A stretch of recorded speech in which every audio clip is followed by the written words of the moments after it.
Hello दोस्तों, आप सभी का स्वागत है हमारे YouTube channel study day class में। तो बच्चों, आज के इस छोटी सी वीडियो के माध्यम से मैं आपको बहुत ही सिंपल सी भाषा में समझाऊंगा कि पर्यावरण असंतुलन के कारण क्या होते हैं, क्योंकि यह टॉपिक बच्चों 10th और 12th क्लास के छात्र छात्राओं के लिए तो इम्पोर्टेंट है ही। अगर आप बोर्ड एग्जाम से अलग गवर्नमेंट जॉब या प्राइवेट जॉब की भी तैयारी कर रहे हो तो आपके लिए यह टॉपिक जानना बहुत ही बेहद जरूरी है, क्योंकि किसी भी एग्जाम में यह टॉपिक पूछ लिया जाता है कि पर्यावरण असंतुलन के कारण क्या होते हैं। तो बच्चों, आज की इस छोटे से वीडियो के माध्यम से मैं बहुत ही सिंपल सी भाषा में आपको समझाने वाला हूं, तो बने रहना वीडियो में लास्ट तक। जो हमारे चैनल पर आप पहली बार आए हो तो हमारे चैनल को बच्चों सब्सक्राइब जरूर कर लेना है। तो देखिए बच्चों, पर्यावरण असंतुलन के कारण। तो सबसे पहले बच्चों आपको नंबर 1 पॉइंट डालना है। उसके बाद आपको लिखना है आर्थिक विकास की आंधी दौड़ में मानव प्राकृतिक संसाधनों का अंधाधुंध दोहन कर रहे हैं, जिससे पर्यावरण असंतुलन उत्पन्न हो गया है। ठीक है बच्चों, यानी कि आपने देखा होगा जनसंख्या इतनी ज्यादा बढ़ गई है कि एक एक की कमाई में पूर्ति नहीं हो रही है। तो उससे ज्यादा क्या हो सकता है, मानव क्या है अपनी प्राकृतिक संसाधनों को अंधाधुंध कटाई वगैरह, यानी कि पेड़ों की कटाई कर रहा है, कोई ऐसे ऐसे काम कर रहा है जिससे हमारा पर्यावरण असंतुलन हो जाता है। तो बच्चों, यह बहुत ही इंपॉर्टेंट कारण होता है क्या, आर्थिक विकास की आंधी दौड़ में मानव प्राकृतिक संसाधनों का अंधाधुंध दोहन कर रहे हैं, जैसे कि पेड़ काटना और ऐसे ऐसे उद्योग धंधे उत्पन्न करना, जिससे असंतुलन हो रहा हमारा पर्यावरण। ठीक है बच्चों, जिससे पर्यावरण असंतुलन उत्पन्न हो गया है। इसी के कारण बच्चों पर्यावरण असंतुलन हो रहा है। उसी के साथ में बच्चों आपको दूसरा पॉइंट डालना है। दूसरे पॉइंट में आपको लिखना है, देखिए भारत कृषि प्रधान देश है, अतः खेतों से अधिक उत्पादन लेने के आक्रमण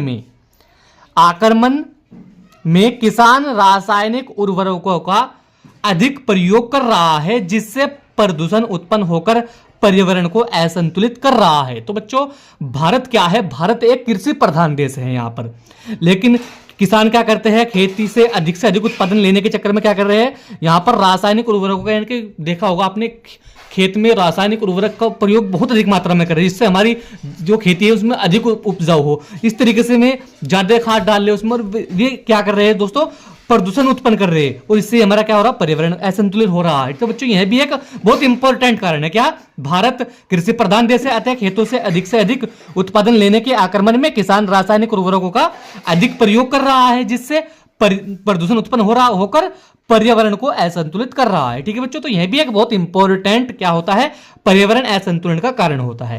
जैसे के साथ में बच्चों तीसरा पॉइंट आपको डालना है, देखिए हरित क्रांति के प्रभाव से पौधों और फसलों को हानिकारक कीटनाशकों से बचाने के लिए लोग रासायनिक पदार्थों का छिड़काव करते हैं। यह घातक रासायनिक पदार्थ वायुमंडल में मिलकर पर्यावरण को असंतुलित कर रहे हैं। तो बच्चों, हरित क्रांति के प्रभाव से क्या है, जो पेड़, जो पौधे हैं, जो फसलें हैं, उनको हानिकारक कीटनाशकों से बचाने के लिए क्या कर रहे हैं, लोग रासायनिक पदार्थों का छिड़काव करते हैं।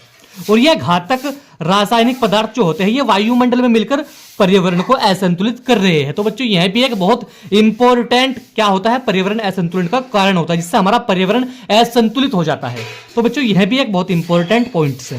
उसके बाद बच्चों आपको चौथा पॉइंट डालना है। चौथे पॉइंट डालकर आपको लिखना है, कृषि भूमि प्राप्त करने, कारखाने बनाने, संस्था स्थापित करने तथा व्यवसाय कॉलोनियां बनाने के आक्रमण में मानव ने वृक्षों पर कुल्हाड़ा चलाकर वनों के विनाश में से पर्यावरण को असंतुलित बना दिया है। तो बच्चों, यह भी एक बहुत इंपॉर्टेंट पॉइंट है, पर्यावरण असंतुलन करने का। क्या, यानी कि बच्चों कृषि भूमि प्राप्त करने, यानी कि कृषि भूमि हमें प्राप्त करनी, जिसमें हमें खेती वगैरह करनी, और कारखाने बनाने, यानी कि बड़े बड़े कारखाने जो होते हैं उनको बनाने के लिए। ठीक है बच्चों, और संस्था स्थापित करने तथा व्यवसाय कॉलोनियां बनाने के आक्रमण में क्या कर रहा है मानव, बच्चों मानव ने वृक्षों पर कुल्हाड़ा चलाकर, यानी कि पेड़ पौधे जो होते हैं इन पर कुल्हाड़ा चलाकर, क्या आपने देखा होगा कहीं भूमि बनानी जिससे हम खेती कर सके, वहां पेड़ पौधे खड़े हो गए तो उनको काट दिया जाएगा और उससे वहां पर हम भूमि करेंगे। ऐसे ही हम कोई कारखाना वगैरह खड़ा कर रहे हैं, कारखाना बना रहे हैं, वहां पर जितने पेड़ पौधे हो गए उनको सबको काट के हटा दिया जाएगा। कोई संस्था स्थापित कर रहे हैं या कोई कॉलोनियां बना रहे हैं हम शहरों में या गाँव में, तो वहां के पेड़ पौधे काटने पड़ते हैं। तो इससे मानव क्या करता है, उन पेड़ पौधों को काटकर कुल्हाड़ा चलाकर और वनों के विनाश से पर्यावरण को असंतुलित बना देता है, इनके उससे हमारा पर्यावरण असंतुलित हो जाता है। तो ठीक है बच्चों, यह भी एक बहुत इंपॉर्टेंट सा बच्चों क्या होता है, कारण होता है पर्यावरण असंतुलन का।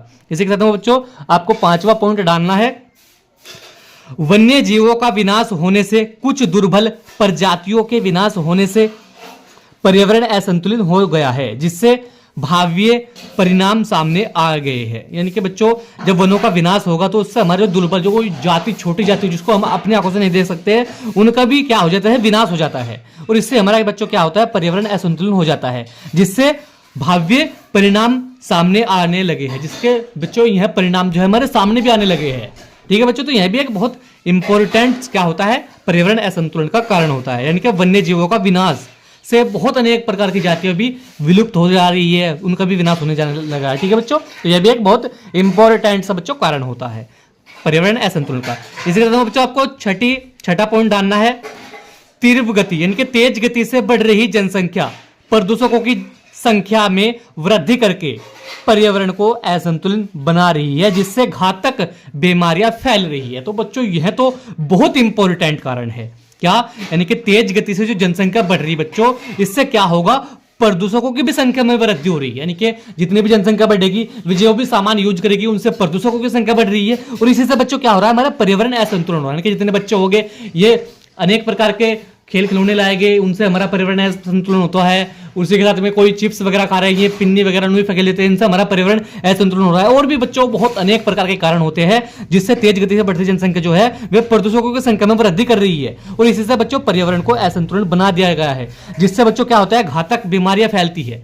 डेंगू, चिकनपॉक्स, कैंसर जैसी बीमारियों का शिकार अब देखा होगा आपने, बहुत ज्यादा लोग होने लगे हैं। तो बच्चों यह मेन इंपॉर्टेंट कारण यही है, पर्यावरण असंतुलन जो बन रहा है उसी से हो रहा है। ठीक है बच्चों, तो यह भी एक बहुत इंपॉर्टेंट कारण होता है। इसी के साथ बच्चों आपको 7वां पॉइंट डालना है, परमाणु शक्ति का, इनके परमाणु शक्ति के विकास के लिए होने वाले परमाणु परीक्षणों ने पर्यावरण को असंतुलन उत्पन्न कर दिया है। इनसे पर्यावरण को इन्होंने पर्यावरण को विषैले बना दिया है। तो बच्चों यह भी एक बहुत इंपॉर्टेंट कारण होता है पर्यावरण असंतुलन का। क्या बच्चों, यानी कि परमाणु शक्ति के विकास के लिए होने वाले परमाणु परीक्षणों ने पर्यावरण में असंतुलन उत्पन्न कर दिया है।